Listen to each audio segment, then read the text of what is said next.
ഇടുക്കിയിൽ നിന്ന് വന്നൊരു റിയ മഹാരാജാസിൽ എത്തിപ്പെട്ടതിന് ശേഷം എന്താണ് മാറ്റം വന്നത്? കുറച്ചുകൂടി മനുഷ്യരെയൊക്കെ കാണുന്ന, മനുഷ്യരോടൊക്കെ ഇടപഴകാൻ പറ്റുന്ന ഒരു മനുഷ്യനായി മാറി എന്നുള്ളത് നല്ല മാറ്റമാണ്. ഈ മഹാരാജാസിന്റെ ഓർമ്മകൾ ചോദിച്ചാൽ എന്ത് പറയാൻ പറ്റും? മഹാരാജാസിലെ ഓർമ്മകൾ എന്താണ് പറയേണ്ടത്?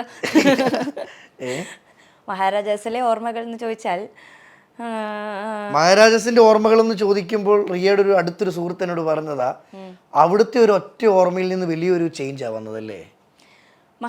ഡൗൺ അല്ലായിരുന്നോ?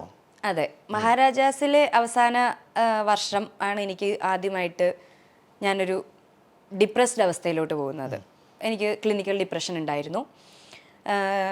അതൊരു എന്നെ സംബന്ധിച്ച് അതുവരെ ഞാൻ അനുഭവിക്കാത്ത ഒരു മാനസികാവസ്ഥയായിരുന്നു. അതുവരെ വളരെ സാധാരണമായിട്ടുള്ള രീതിയിൽ ലോകത്തെ കാണുകയും മനുഷ്യരൊക്കെ ഒരു പരിധിക്കപ്പുറത്ത് സങ്കടപ്പെടുന്നതിനെ മനസ്സിലാവുക പോലും ചെയ്യില്ലാത്ത ഒരാളായിരുന്നു ഞാൻ. മനസ്സിൽ കല്ലായിരുന്നോ?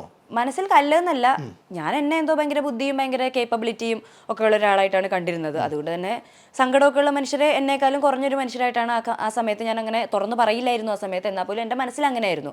അവർക്ക് എൻ്റെ അത്ര കഴിവില്ലാത്തതുകൊണ്ട് അവർ സങ്കടപ്പെട്ടിരിക്കുന്നു.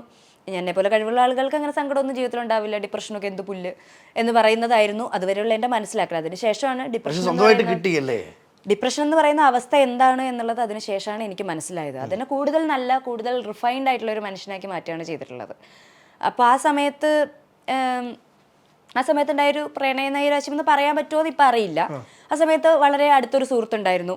ആ സുഹൃത്തുമായിട്ടുള്ള സൗഹൃദം വളരെ പെട്ടെന്ന് മുറിഞ്ഞു പോകുന്നതിൽ നിന്നുള്ള ഒരു ഷോക്കിൽ നിന്നാണ് എനിക്ക് ഡിപ്രഷൻ ഉണ്ടാകുന്നത്.